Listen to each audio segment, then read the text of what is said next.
네, 안녕하세요. 고등교육 원장 신희진입니다. 이번 2023년 여름에 시작하는 중1 기초 문법과 작문 수업 설명회를 시작하겠습니다. 자, 저희가 오픈한 지 이제 한 3년이 되었습니다. 3년이 되었고 처음에 오픈했을 때는 입시만 하던 선생님들이 모여서 입시를 중점적으로 공부하는 고 1, 2, 3만 오픈을 하였습니다. 그 다음에 저희가 소개나 입소문을 타서 추가적으로 오픈한 것이 중3, 그 다음에 중2, 그 다음 이번에 거의 3년 만에 처음으로 중1 수업을 오픈을 합니다. 저희도 처음에는 입시를 하면서 안타까운 부분이 있어서 중3을 한 번 더 조금 더 일찍 교육해보면 좋을 것 같다 라는 생각에 중3을 가르쳐 봤고요. 그 다음에 중3 때도 늦는 것 같다, 우리 중2 때부터 가르쳐보면 좋을 것 같다 해서 중2를 오픈을 했고요. 사실은 어렸을 때부터 손을 대는 것이 영어는 확실히 강점이 있다라고 느껴집니다. 그래서 이번에 중1 오픈을 하는데요. 중1 수업은 단 한 개만 오픈을 하고 제가 직접 진행을 하고요. 이 중1 수업은 뭐에 강점을 둘 것이냐라고 했을 때 보시다시피 문법과 작문의 기초를 둘 겁니다. 고3 같은 경우에는 작문을 할 이유도 없고 그럴 기회도 없고 그럴 시간도 없습니다. 걔는 수능 독해를 해야 돼요. 수능 독해를 해야 되는데 수능 독해에는 당연히 작문이 나오지 않습니다만 근데 왜 중1 때부터 우리는 작문을 해야 할까요? 중1은 사실 시간이 많습니다. 당장 준비해야 될 내신 수업이 없습니다. 이럴 경우에 가장 장기적으로 봤을 때 효율적인 길이 무엇일까 라고 생각을 한다면 사실 저는 문법과 작문이라고 봤습니다. 문법과 작문만 하느냐? 그건 아니에요. 좀 이따 계획표 나오면 제가 조금 단어도 하고 듣기도 하는 거 설명드리겠지만 우선 이 수업의 가장 메인 목표는 문법과 작문이라고 생각하시면 되겠고 왜 작문을 해야 되는가에 대한 궁금증을 좀 가지셔야 할 것 같습니다. 제가 내신 수업을 되게 잘하고요. 고등학교 내신 아이들 성적을 잘 냅니다. 그런데 거기에서 안타까운 경우가 항상 나타납니다. 내신에 해당하는 범위를 굉장히 잘 숙지했음에도 불구하고 서술형과 작문에서 하나씩의 실수가 삐끗삐끗 조금씩 나서 정말 1등급이 될 수 있는 학생인데 기본 실력에서의 베이스 차이가 나는 친구들이 있습니다. 그럼 그 학생들의 어머님들은 1등급을 받아야 되는데 너무 이게 아까운 거죠. 그러면 요거를 어떻게 바꾸냐고 물어봐요. 그러면 그거를 바꿀 수 있는 방법은 당연히 존재합니다. 근데 작문이라는 거는 글을 써나간다는 것은 정말 주어부터 동사, 그 다음 목적어, 글의 모든 것을 다 알고 단어를 알고 문법을 알고 해야 문장 하나를 완벽하게 오류 없이 완성할 수 있어요. 그러면 이게 시간이 단기간에 뿅 하고 되는 건 아니겠죠. 그런데 이제 고등학교에 들어와서 내신이 1등급이냐 2등급이냐 요 기로에 서 있는 학생들한테 당연히 영어가 그 정도면 다른 과목 성적이 괜찮을 테고 그 학생들한테 어머니 영어에 제가 서술형을 만들어줄 수는 있습니다. 서술형 성적을 만들어줄 수는 있는데 주 2회, 3회씩 저한테 3회 하시면 3개월, 주 2회 하시면 6개월의 시간을 주셔야 합니다. 근데 영어에 그렇게 투자할 수 있으시겠어요? 하면은 굉장히 가성비 떨어지는 싸움이거든요. 왜냐면 수능에 서술형이 나오지 않기 때문에. 그래서 어머님도 잡고 싶지만 영어에 그렇게 투자할 시간은 없다가 항상 나오는 결론이에요. 이 안타까움을 타파하고자 미리 해놓을 수 있는 가장 확실하고 가장 근본적인 가장 촘촘한 공부라고 생각한 게 저는 작문이에요. 문법을 귀신같이 문법 객관식을 풀어내는 학생들이 있어요. 그런 학생들은 정말 문제 귀신들이 있습니다만 그 문제 귀신들도 실수를 덜어 하는 게 작문입니다. 작문은 문법 지식도 필요하지만 단어도 알아야 하고요. 꼼꼼함과 그 정확한 문법이 몸에 배어야만 제대로 문장을 완성할 수 있는 겁니다. 그래서 시간이 있을 때 가장 돌아가는 가장 어렵고 힘든 길인 이 작문을 완성을 해놓는다면 중2, 3 그리고 고등학교 때까지 가서도 아이들이 가장 다른 유형의 문제는 훨씬 더 쉽게 느낄 거라고 정말 단언컨대 저는 그렇게 말씀드릴 수 있겠습니다. 그래서 작문을 할 겁니다.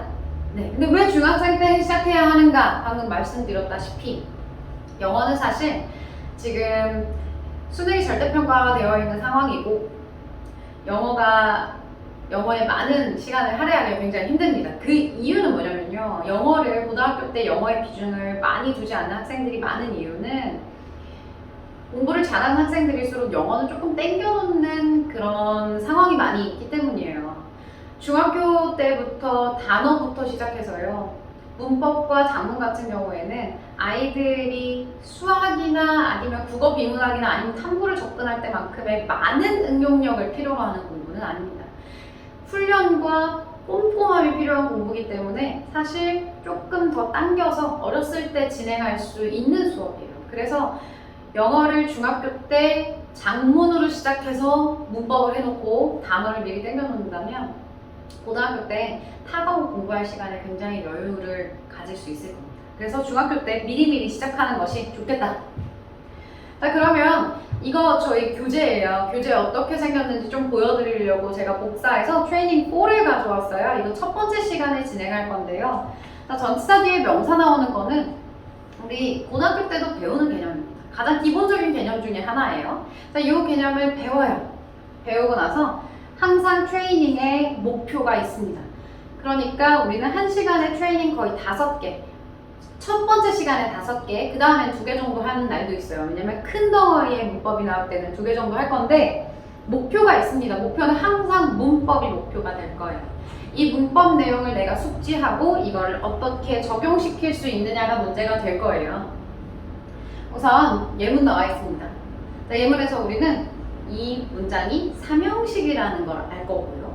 그 다음에 전치사명사 부가 하나 나왔고 투부정사의 부사적용법이 나왔고 그 다음에 전치사명사가 한 개 더 나온 것을 알 수 있습니다.